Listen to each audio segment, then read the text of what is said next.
Hey there. Today being Veterans Day, I salute all service members, past and present, especially those in my own family, and I thought it would be a great opportunity to take a look at an interview I did with Mizzen and Main founder Kevin Lavelle that all spawned from this box right here when I took an interest in Mizzen and Main. They just hit their 5-year mark in business, and they came onto my radar in 2014 when I bought my first shirt from them, and I was very impressed. They take performance fabrics and make some of the best office and workwear you can buy. I'll put links below to all their stuff, and you can see my reviews on the channel that I highly recommend. This is one of their shirts here, but this series spawned from learning that they want to make the next great American brand, with a core component of that, of course, being the great products they make, but another piece of that is manufacturing their apparel in the US, which is very rare, but then also the mission that they have to give back to veterans and support veteran causes as a company. This video is not sponsored, but they were nice enough to give me some time with their team and Kevin for the day to learn a little bit more about the company, and because my mission is to spread the word about the best menswear on the internet, I think this is one of those key companies that is really important to the future of fashion, apparel, and e-commerce. And with that, please enjoy this mini doc. You're seeing me wear our United States of America t-shirt, not an overly done interview prop. We're actually going to the Texas State Fair today as a team. We go every year, and we wear our USA shirts as a point of pride, and also a fun thing to be able to do. And the USA shirt started because of a partnership with the Navy SEAL Foundation, and we did it for Memorial Day a couple years ago, and $5 from every shirt went directly to the Navy SEAL Foundation, which supports Navy SEAL veterans and also families, and gives them an opportunity to cover whatever they might need, to have some fun, to relax, to get on vacation, to reintegrate and rebuild their families after service. When I started Mizzen and Main, I looked all over to understand the scope of what it would take to build a shirt. I didn't start saying, no matter what, I will only make it here, because I didn't know what was even possible. I had to learn about the overall landscape of building a dress shirt. There are some fabrics that are not made here anymore because of the machinery, the sophistication, the intensity of operations. But once I started to work with some factories and understand the process of what it takes to make a shirt, I knew that I was committed to keeping it here, because I could. From the beginning, once I understood the landscape of what was out there was a commitment to keep things here. I wish that was our reality, that we could buy all of our fabrics here too. But then once we have the fabrics and we bring them to our factories, we do all the cut and sew work, finishing, and then fulfillment here in the US. So we have some factories across the Northeast, and then we do our fulfillment based here in Dallas. But we hear from some people, $125, gosh, that's just way too expensive. But when you compare that to the cheaper dress shirts that you do have to send to the dry cleaners, or the non-iron dress shirts that have grown in popularity. Those non-iron dress shirts, that's a really harsh chemical treatment that is applied to the fabric, and over time it degrades and washes away. But also that's why guys get split elbows, because of the fabric treatment in order to make it a non-iron shirt. It's something that we're happy to say, you never have to iron or dry clean your shirt, and you're not gonna run into the split elbow problems.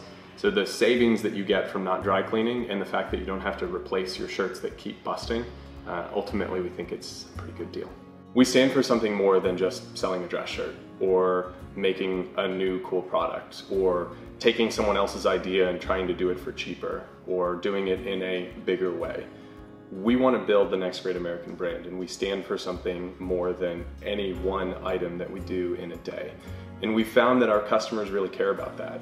They want to participate in the impact that we have on our community, on our country, jobs, tax base, everything that funnels back into building up who we are as a country, building up who we are as a brand. So the ultimate reality of keeping things American made has stood for something that people really do connect with. As a startup company and someone who is building from the ground up to help people remember, it's not just about donations or the work that we've done with these organizations, but to help people remember that we are still at war. We still have people that are actively serving, and we have hundreds of thousands who have served and are out now. There are a number of organizations that we work with outside of the Navy SEAL Foundation and this awesome t-shirt that we do. 31 Heroes, Travis Manion, Chris Kyle Frog Foundation. We've worked with Lone Survivor Foundation, Boot Campaign. Here in North Texas, there's an amazing group called Adaptive Training Foundation, started by a guy named Dave Vibora, who has an extraordinary story. There's a couple guys that I've gotten to know through that program. We ended up hiring Justin Fagan, who was a graduate of the Adaptive Training Foundation. He's been working with us for almost 2 years now. I have several family members who either are serving or have served in the military, quite a few friends who have served. We've got people that work at the company who are veterans as well.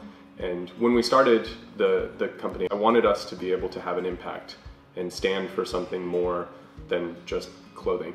And I wanted it to be something more than a check at the end of the year, especially because for the first couple of years, it's hard to make any meaningful contribution to any cause. It came down for me to the reality that these people choose to put themselves in a position that they may or may not need our help after the service. But when it comes to reintegrating back into civilian life, the opportunity to hire as many veterans as possible is something we should all think about, whether we're in a hiring position or not, encouraging those who are to keep that in mind, because resumes out of the military don't necessarily align to traditional job roles or traditional job titles, but men and women who serve are far more capable and competent than a colleague or a peer with maybe an equal number of years of professional experience in terms of whatever it takes to get it done, and an attitude that says we will succeed no matter what it takes. Ryan Kent, Chief Operations Officer, and I served in the United States Army. So took the opportunity to go to West Point, ended up serving just over that, about 5.5, almost 6 years in the service. Experiences in the Army that helped me really every day. I mean, I run operations for the company. Doing a military operation has a lot of similarities from just principles that day-to-day operations for a company have. So attention to detail, executing, defining processes and protocols, and how to teach people, how to train people. The specifics are very different, obviously, from menswear and a startup company to training how to fight and win America's wars is obviously complete polar opposites, but the application of process and operations can be very similar. We have a focus on how we can help and influence the veterans as they transition out of the military and as they develop and pursue their civilian careers. My name is Brandon Colum. I do operations here, just daily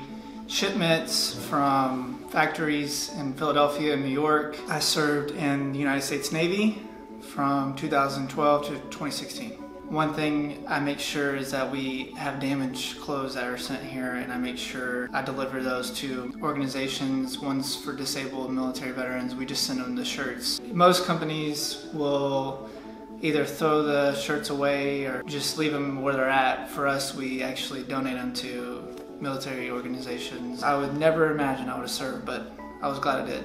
I think customers and companies are embracing a return to American manufacturing in a bigger way each day, each quarter, each year.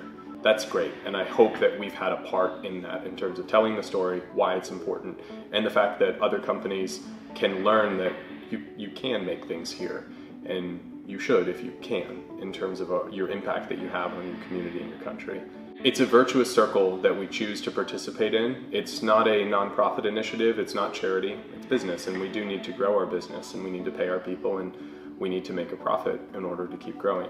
But I believe that we're doing it in a way that it has a net positive impact over the course of the months and years ahead, all the way back to us as a company as well. It's not that they are asking for anything, but we as a country owe it to them for their service and sacrifice to keep them on our minds, to offer them an opportunity to prove themselves in careers and jobs, and for those that are serving, to keep them at the forefront of our minds, and the families that are missing their husbands, brothers, fathers, wives, sisters. There are no shortage of people that are overseas right now in harm's way, and because it doesn't feel like we're at war for most of us, it can just fall far to the wayside.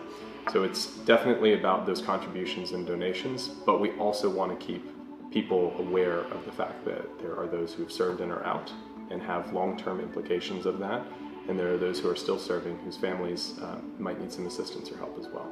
I appreciate the work that you're doing to highlight American-made companies and how people are choosing to run their businesses, and ultimately none of this matters, or the work that you're doing, if you didn't have customers out there buying the product. And so a huge thank you to everyone who supported Mizzen and Main last week, last month, last year, 5 years ago when we started. Appreciate it, and hope to continue to deliver the most comfortable dress shirt in the world.